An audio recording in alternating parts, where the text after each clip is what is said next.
Hello and welcome to the Seventh Rule with Sirach Lofton and Ira Steven Behr. My name is Ryan T. Husk, and we are celebrating Aron Eisenberg. How you guys doing? Good. I'm doing all right. So Let's start to celebrate. Let's do it. Thank you so much for joining us. That's really cool. We really appreciate it. I traveled a long way to get here to do this. My busy Sunday schedule, Thank you. Thank you for being here. Now, before we get too far into anything, first things first, let's talk about our attire today. Sirach is wearing his patented Aron Eisenberg uniform. Yes, this is the Aron Eisenberg signature flannel look with the beanie. I don't have the gloves, but I'm still working on that. I could have worn the gloves. I have those gloves. You have the gloves. I could actually have put on the gloves if I had thought about it. Wow. Yeah, I don't have any of those gloves, so I'm gonna have to get a set to really put it, to the final touches. So everybody at home, the holidays are coming soon. You know what to get, Sirach. Yes, exactly. And Ira, we were very pleased to see what you're wearing. Oh yeah, Love it. You can't get a better commercial than that. The man himself wearing the shirt itself. I'm honored to wear it, so that's good. Those of you that are just listening, Ira is wearing his Captain Nog Forever t-shirt, which is only fitting because he helped create that character and the whole Captain Nog story. Yeah. Well, we've been doing a tribute this last month, Ira, to Aron, and I know that you were very close and touched by his passing. And you spoke at the funeral, and your words were amazing. And that's what we wanted to do, is just kind of air out the way we feel about him and talk about the fun times that we've had with him, the experiences. Well, obviously, knowing I was going to do this, I've been thinking a lot about both Aron and Nog, because let's face it, I basically knew Aron professionally. We got to be close friends during the show, and it was always good to see him once I started back doing the conventions again. But a lot of the times when I think of Aron, I think of Nog and what he brought to the table on Deep Space Nine. Yeah. Talk about what he brought to the table and that whole journey from the beginning, I guess, casting him and whatnot.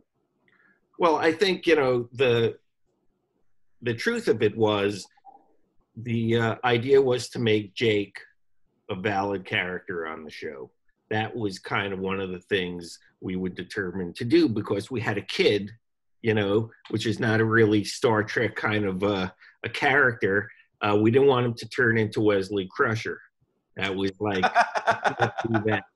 So, but it wasn't easy. We had, especially, in season 1, we had so many things we were trying to establish, so many people we were trying to establish, characters, ideas, races. But we from the beginning, Pete Fields and myself and Wolf, Robert, we didn't want Jake to be something we had to write for, someone we had to write for. We wanted him to be someone we wanted to write for. So he couldn't exist in a vacuum. He could be talking to himself, and there only was so much time he could be talking to his dad, thus Nog. And it seemed like an interesting duo, the innocent Federation kid and the kind of duplicitous Ferengi. So, it took a while to get going. It was, I think, the 1-2 punch that really made those characters work for us. So when we knew they could work for us was the double kind of 1-2 punch of storyteller and the second one was what? Progress, I think it was, with the self-sealing stem bolts.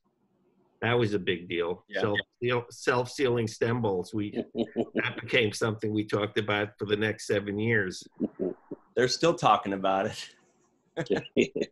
Yeah. So those 2 episodes, I think, really, kind of cemented that character relationship in our heads. And I think it was in Storyteller is when you guys first kind of like dangled your legs over the second floor of the promenade, which kind of gave it a homey feel. I grew up hanging out with a lot of kids, and you find your spot, and everyone assumes the position. So that was kind of what we wanted to kind of duplicate for you guys. And it was a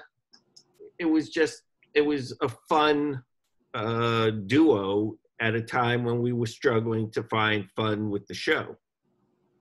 So it just seemed to work. And Aaron, I used to meet Aaron. You were so much younger, which surprised me, at the beginning, how much older Aaron was, but you were much calmer than he was. He was always a nervous, he was always a little bit high strung when I would talk to him on the set. He wanted to succeed so badly. It meant so much to him. And he always was kind of like, he had that thing where he was always kind of moving, he was always kind of like bobbing and weaving when he talked to me. And it was yeah, he had that bob and weave. He did. Moving target,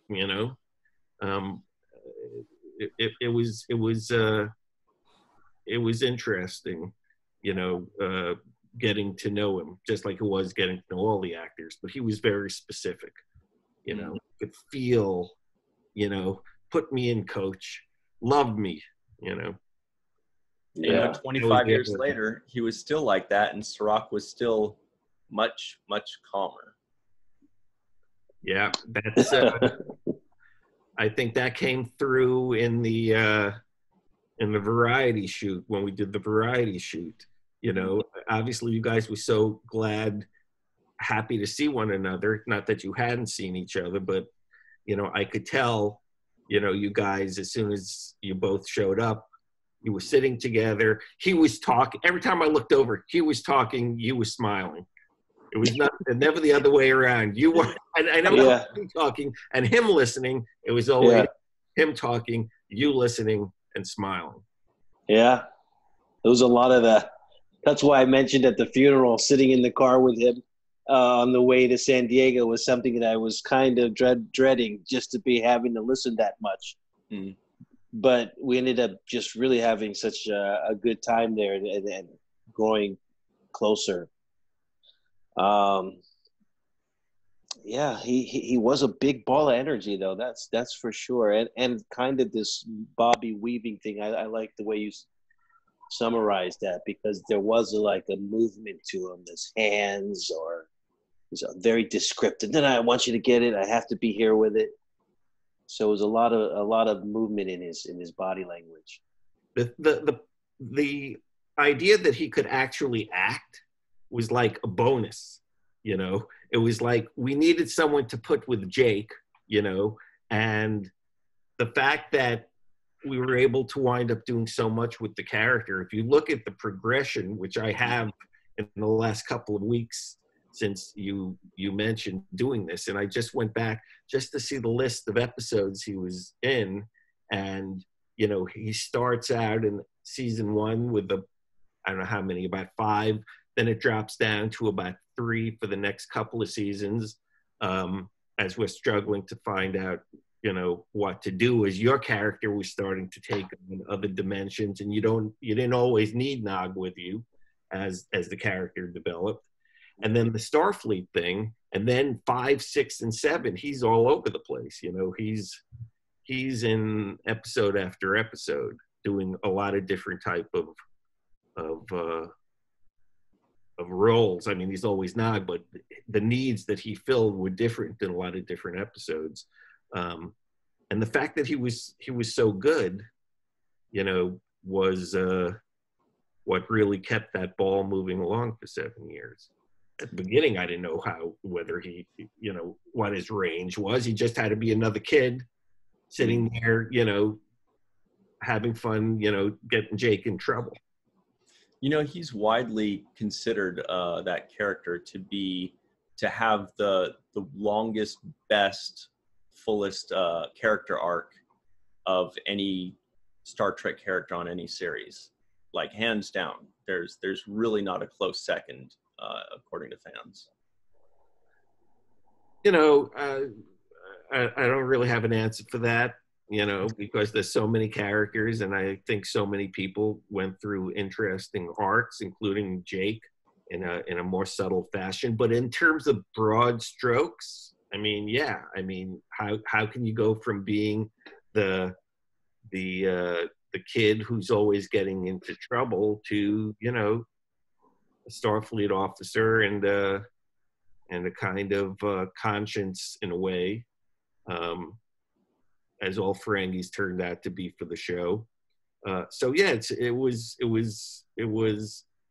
a long arc. Let's put it that way. He didn't go from A to Z. He went steps. He went from A to C to F, and you got to see it all as he just kind of grew up and became a more substantial character. He could say things, he could feel things. But again, it's, you don't write for people you don't think can do the job. You don't give people, you give people an opportunity. You don't keep giving them opportunities unless they can handle it. Mm-hmm. And Aron was one of those people who could handle it.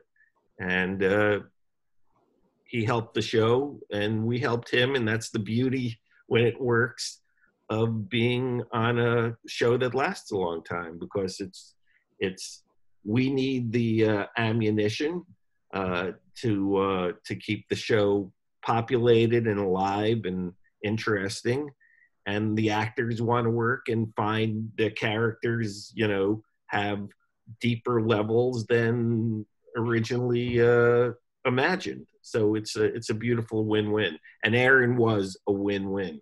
Mm. I remember you said that the first I heard it was from you, when you said that Aron had done the most guest starring roles on the show throughout the show, and something that Ryan and I verified recently. I think the number was 47, if I'm not mistaken. Yeah, could be. And I just think that it's interesting, because that's not who, we're rewatching the show. That's not who I would guess is going to be featured the most or coming back the most, now having watched the first season and coming now into the second. You mentioned he was only doing 3, 4, 5 episodes in the first couple of seasons. Was there a point at which you said, oh yeah, let's use this guy more? Is that a specific moment or episode that you said okay, or was it just a general drift towards Starfleet and his going in the ranks there? Well, as Aron said many times, how freaked out he was when he found out he was going to join Starfleet.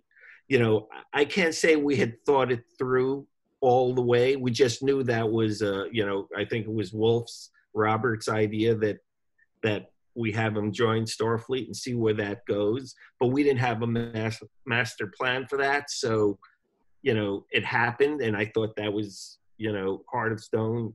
That was a really good Nog episode, obviously. Kind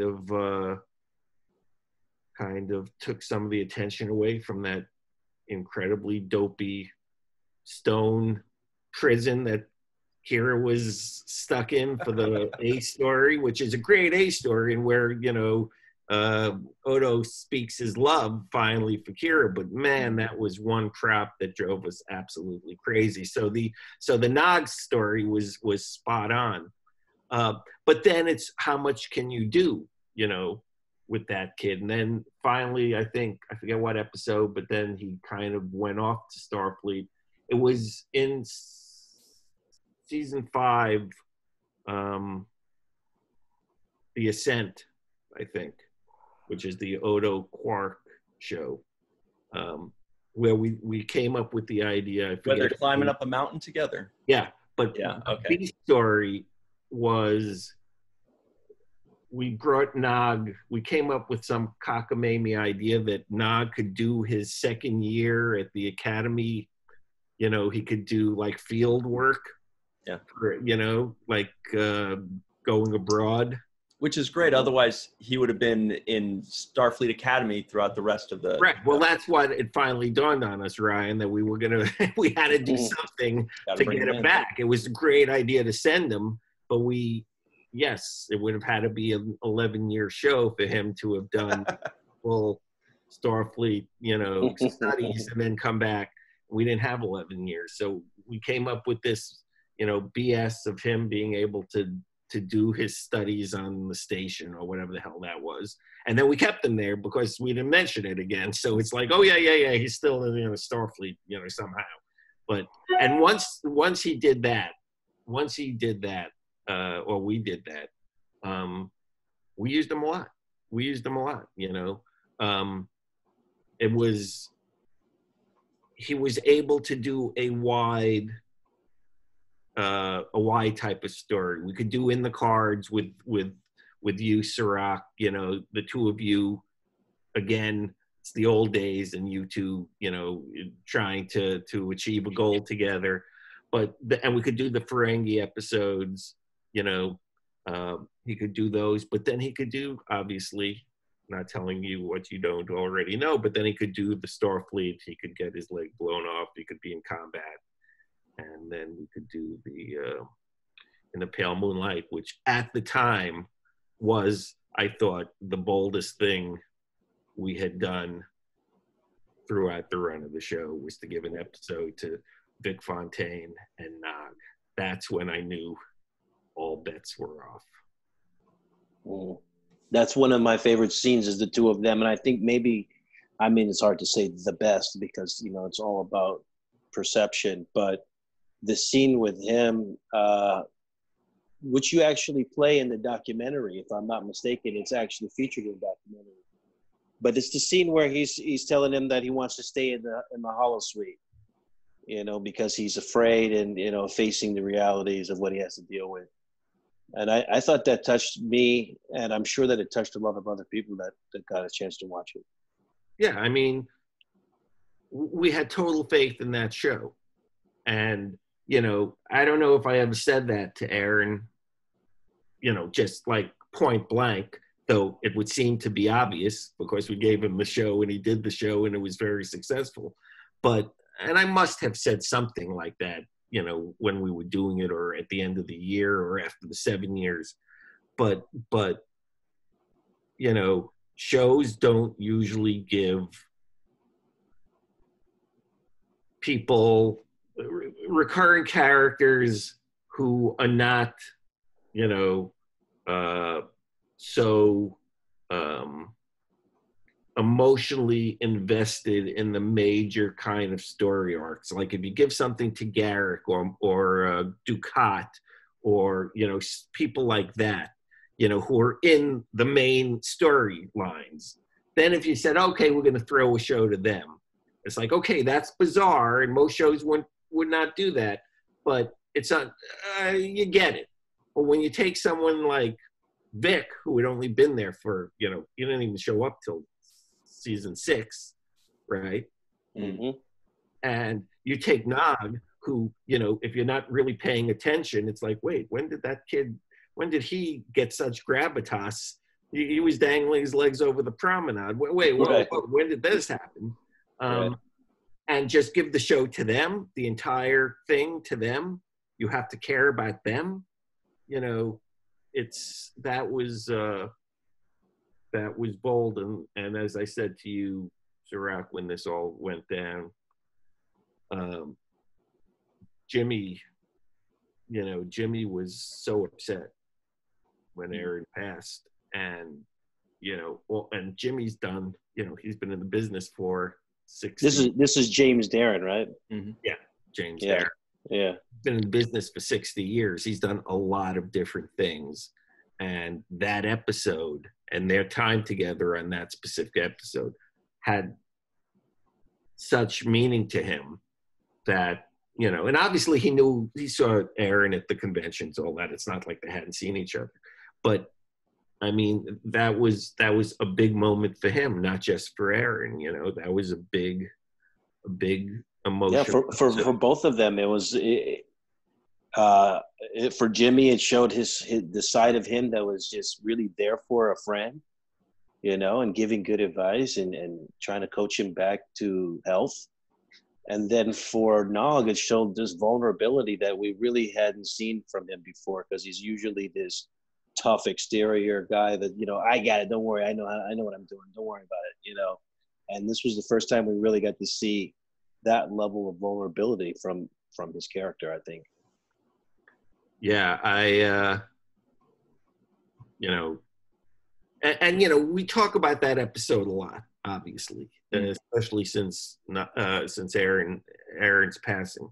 But you know, 47 episodes, he did a lot of stuff on the show, and I don't want his. I would hate if his whole kind of like the memory of Nog is just that episode, because that does take away from all the other stuff he was able to accomplish and the journey that you were talking about. I mean, at the time when the show, you know, self-sealing stem bolts became a thing we talked about all the time when we were in trouble, and it's like, you know, we're trying, you know, we're stuck with self-sealing stem bolts. Now what do we do? You know, that happened a lot in the record. Like, I'm glad we set some type of bar, you know, that absolutely. When things got really shitty on set, it became a self-sealing stem bolt moment, which is awesome. So there you go. You know, one thing that stands out to me is when Melissa was saying that Aron proposed to her and gave as his engagement ring his DS9 ring, the cast ring that you, Ira, gave to everybody on the cast and crew. Does that mean anything to you when you hear that kind of thing? Well, yeah. I mean, you know, it's easy to get, you know, sentimental and emotional when you're talking about stuff like this. But when I saw Barry Jenner, the one time I saw Barry Jenner, who played Admiral Ross, at a convention before he passed away, you know, he was the first thing he talked to me about, and this is like 2014 or something, 2015. Was The Ring, and how much The Ring still meant to him, and how that it said, "Lest we forget," which was taken from the John Wayne movie She Wore a Yellow Ribbon, which was a movie that Barry used to watch with his father when he was a kid. Wow. So he said when he got the ring and he looked inside and said, "Lest we forget," he burst into tears, because it meant about his dad and him and the relationship he had and what that movie meant to him. He goes, "Who would have thought, lest we forget?" He goes, "I didn't know anyone even knew that thing from that movie." I mean, it was like really a weird coincidence for him. So The Ring means 7 years. I would like it to think that it wasn't just something to sell on eBay, you know. So when you hear the Barry Jenner or you hear Aron giving the ring, I mean, that's giving his heart, you know, that's giving his soul, you know, and that his soul and his heart are wrapped up in this, you know, TV series, which is part of this giant monolithic franchise, you know, to remember that even within this corporate kind of franchise, there's still meaning on a human level attached to it. It's beautiful, you know. It's a sweet, you know, kind of sentimental in the best way possible idea to give that ring as his act with his significant other, with the woman of his dreams. Yeah, nice. One of the things that Aron and I used to talk about a lot on this show with Ryan is how DS9 writes the episodes, how much storytelling is done in the show. A lot of these kinds of lessons that are embedded, and these thought-provoking issues that force you to kind of think of things in one way or another. Can you tell me a little bit about how you arrived to that way of storytelling? Well, I certainly don't think about it in terms of ideas. I mean, you know, it's all about character. You know, it's the difference. There are two lines, two paths that I think television has in terms of the writing. One is plot-driven shows, and one is character-driven shows. Mm-hmm. And plot-driven shows, you know, I think can be very entertaining and can help you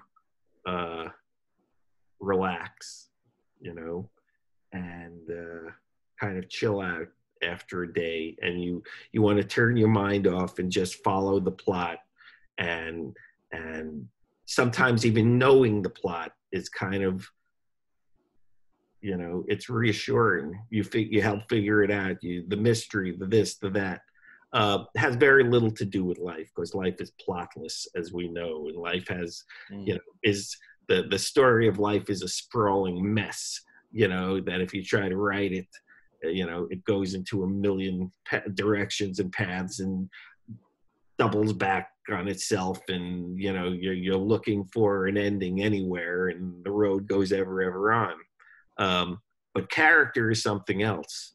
We change as human beings. We have the ability to change, deepen, learn.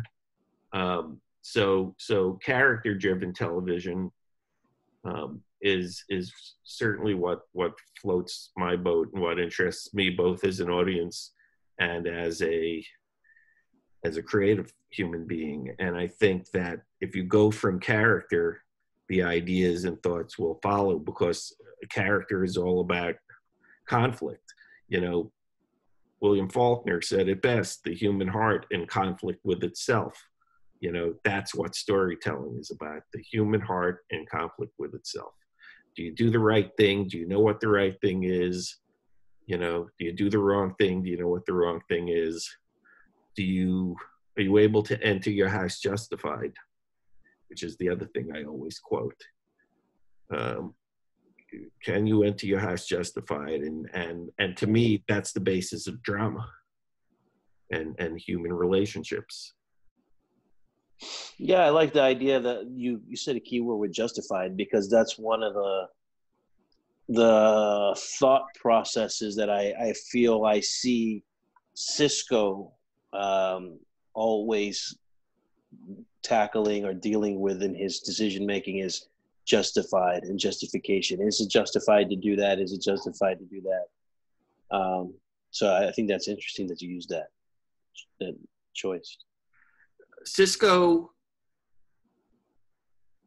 you know, this is always a tough thing to do within the Star Trek franchise, because you can't, sometimes it's difficult to talk about one series, like to talk about Deep Space Nine and not talk about other series within the franchise. And usually when you talk about the other series, you tend to talk about them as not doing that specific thing as well as DS9 did it. And then you have a billion fans going, not true. Not true.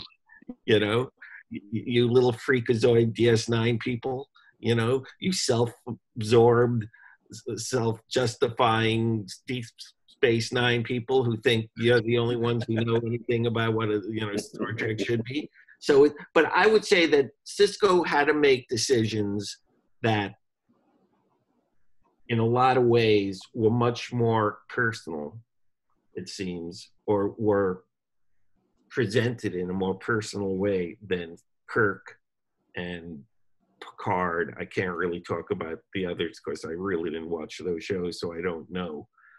And it would be flippant to say they didn't have any of that family type storyline in any of the others as well. Right. I mean, and that people I don't think realize. They just thought, well, he was a father and that was cool and that was different. But I mean, when you're a father, every choice you make in your life is in some way informed by being a parent.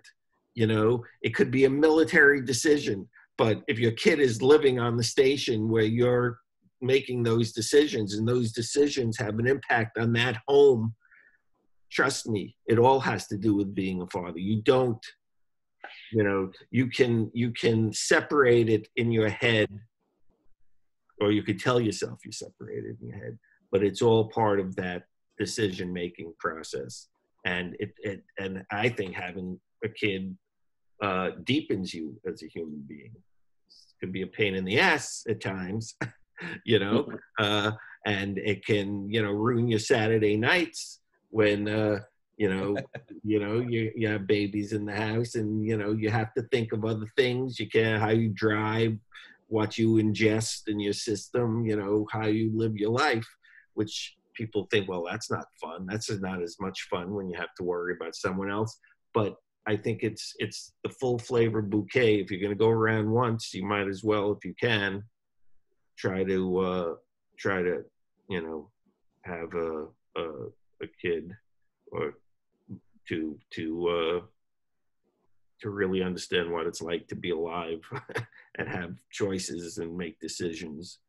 You know, that's something that Deep Space Nine did that none of the other series did, was just that incorporating the family storyline, and it was infused in everything. I mean, it wasn't just the Siskos, it was also the Ferengi family and all the branches of the Ferengi family. And there was the O'Briens as well. They had 2 kids, you know, so that's what made Deep Space Nine so multifaceted. Is, since you guys, we've talked about this on the show before, is it wasn't just the monster of the week.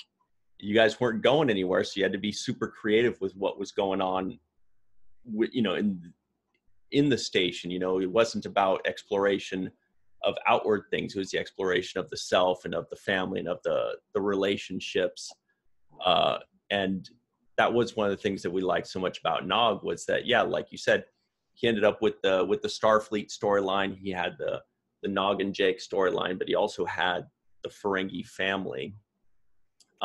Is there something you can tell us about that, you know, kind of how it started growing once we start knowing about the Nagus, and once Lita starts joining in, and they would just have entire episodes just kind of focused on those guys? Well, I was so not into the Ferengi when we started the series. I was so You weren't the only one. You know, I did not. You know, I said to Mike at the time, I said, why a Ferengi? You know, I had written the Ferengi thing that Max did on TNG when I was there. I just didn't get it. But obviously it turned into a very positive thing for the show and for myself. And, you know, I thought that family, one of the things, if you want to know if I had it to do all over again, that I feel like we did, it's a minor thing, but I felt like Jake never really spent enough time with Ram and Quark. We didn't have enough scenes with, you know, he would have been more drawn into that whole Ferengi family and just not Nog, especially as time went on and they got older and they, you know, things changed. You know, there wasn't really you know, I can't think of anyway a great Ram Jake moment or a great Quark Jake moment, you know, where they could have shared something or could have disagreed on something.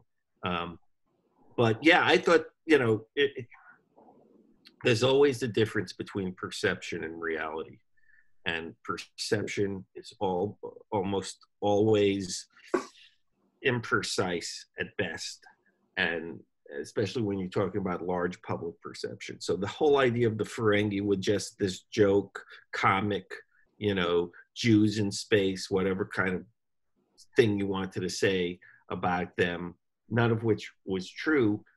Obviously, Ryan, you're correct. That whole family was an interesting, you know, deep dive into what the family unit is, and what being a parent is, and being a brother is, and what being a lover is, and what being an employee is, and an employer is. and you know, a ton of stuff was going on there, a ton of ideas. If what Sirach just said before, we want to talk about ideas. There are a ton of ideas being thrown around in the Ferengi episodes and the Ferengi characters, but because it's the Ferengi, you have to be paying attention so that you're going, oh, this is about something. You know, because if you're going to be about something, you can't just be about something. It's just, that's when you get preachy and you get, you know, obvious, and it gets very one-sided. So I always like the idea that the person with the answers, the person with the who knows, is the least expected person. You know, when Cisco knew something, it was like, well, damn right he knows something. He's the Cisco, for crying out loud. It's not a surprise. But when Quark, when Ram, when Nog, when the Nagus, when Moogie, whoever knew something and said something, it was like, oh, wait a second. Okay. You know, the least of us, supposedly the least of us, has insights too that the best of us don't have. So it's a complicated thing, but you know, most people don't want to think that hard about a goddamn TV show. You know, they don't want to have to think about it. They want to take it at face value. So you have to be a certain kind of fan to really go deeply, and that's who we were writing for, which was another problem that you know, they didn't like. It's like, write for the entire, you know, for, you know, people who are not fans. Well, why? You know, it's like, it's not like we're going to get, after a while, you're not going to get people, you know, no matter what you do. Michael Dorn, he got some people in the tent maybe, but you had to do something that big, which you could only do once, to get more people in the tent. After a while, it's like, okay, these are the people we're going to have in the tent, okay? There's, whether it's the tent's too big or the tent's too small, this is the amount of people we're going to have. So how about entertaining those goddamn people and forget about the people who aren't in the tent, but we can't get in the goddamn tent. So, you know, so that's what we try to do. You know, you did get to touch a little bit on the Jake extended family with the Ferengis during the Dominion War, which was really interesting stuff. I think it was like Odo, Kira, Jake, Rom. There were six of them in total, Quark, and they were left behind when everybody else was on the Defiant. So at that point, Jake becomes part of the Resistance, and you did get to touch a little bit on it, but you're right, there were no specific moments with just Jake and Rom or just Jake and Quark. It was more of like a survival kind of thing. But yeah, I think that's a good point, Ryan. That is a good point, and that was a nice mixture of characters to leave behind and see how they, you know, operate together. So yeah, that was kind of cool. Now we only have a few minutes left, but I did want to, I wanted to be sure that if you're willing, you could share the story of how you named your cat. You got a kitten, you told us the story at Aaron's service, and I think it would be great if we could tell here. He's sleeping, right? He's sleeping not 10 feet away. Don't tell him we're talking about him. I could actually show him.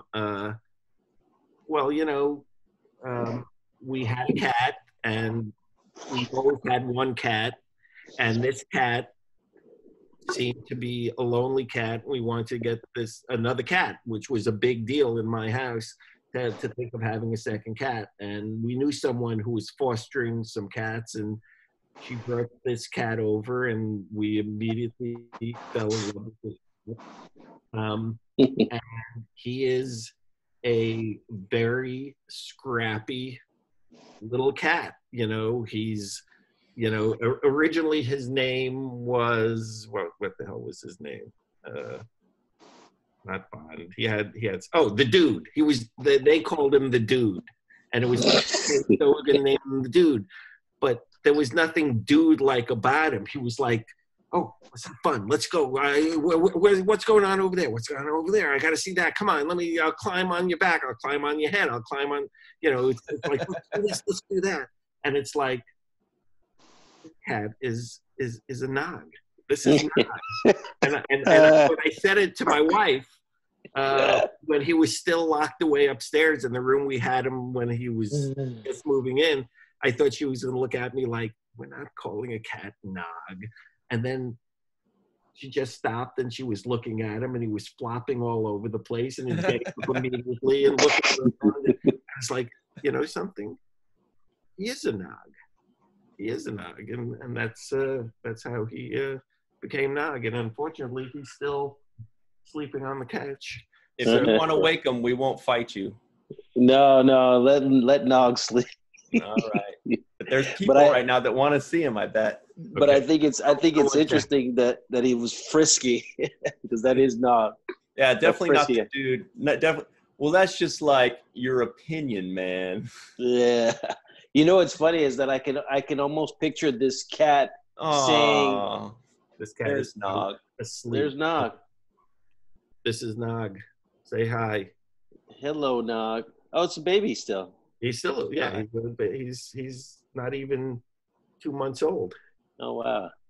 But when he's awake, he's quite the little scrappy. Oh wow! Nog. So little kitten.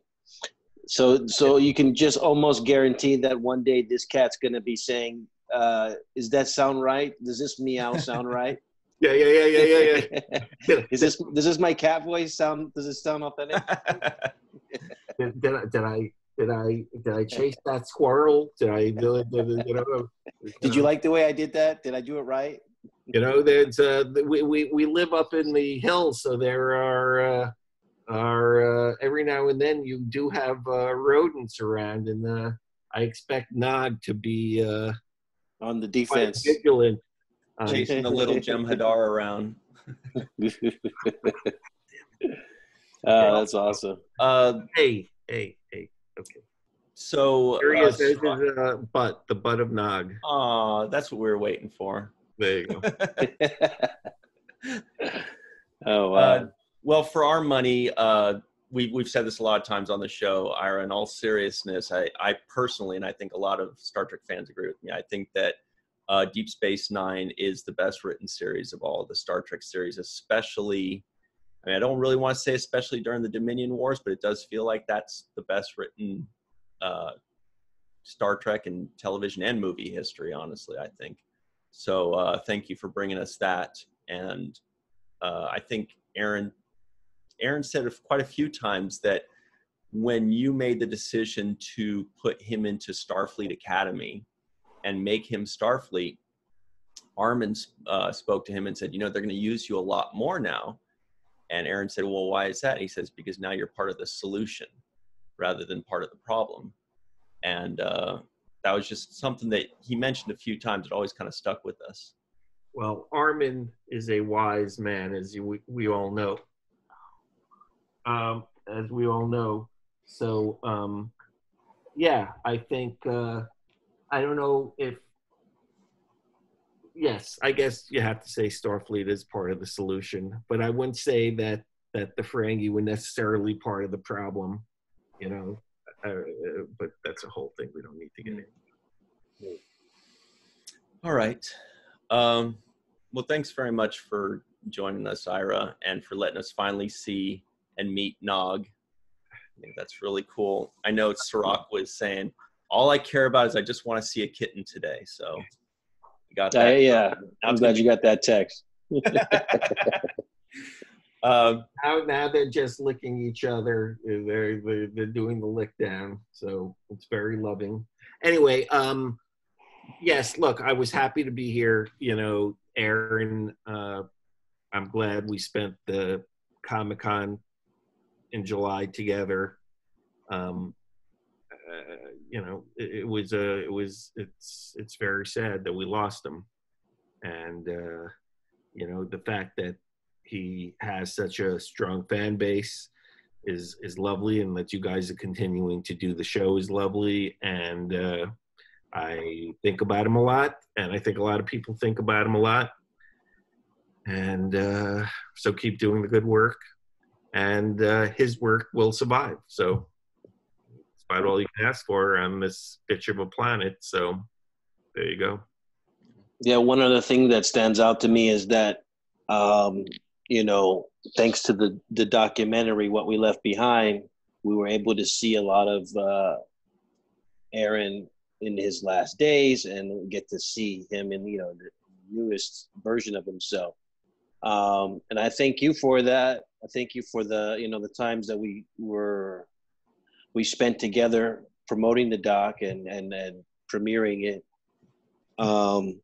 But I think that it's important to know that for anybody out there that really wants to see him in his, you know, express a lot of who he is and open up, it's a lot of it is in the documentary and What We Left Behind. And he captured a lot of that, which is a good thing for Aron's legacy, that it didn't go unsaid. You know, he got a chance to speak. Yeah, you know, you don't think about it at the time when you're doing all those interviews, but they're all there, and there's a lot more of all those interviews, and eventually people will get a chance to see them, and it is a legacy. It is a shared legacy, and it meant a lot to him. He meant a lot to the legacy, and I'm glad he got to speak his truth before he left us. Yeah, thank you. Yeah, we really appreciate it, Ira. Everything you did for 7 years, and everything you said at the service and joining us. And I personally also appreciate you saying good job on the show, because Sirach and I have had a lot of discussions on how to go forward and what to do and how to honor him properly. You know, it's kind of a juggling act. So anytime anybody says that we're guessing right, it helps and it validates us. And beyond that, thanks for joining us. Thanks for introducing us to a cute kitty. And we'll be seeing you soon, I hope. And for those of you at home, always remember the 7th rule.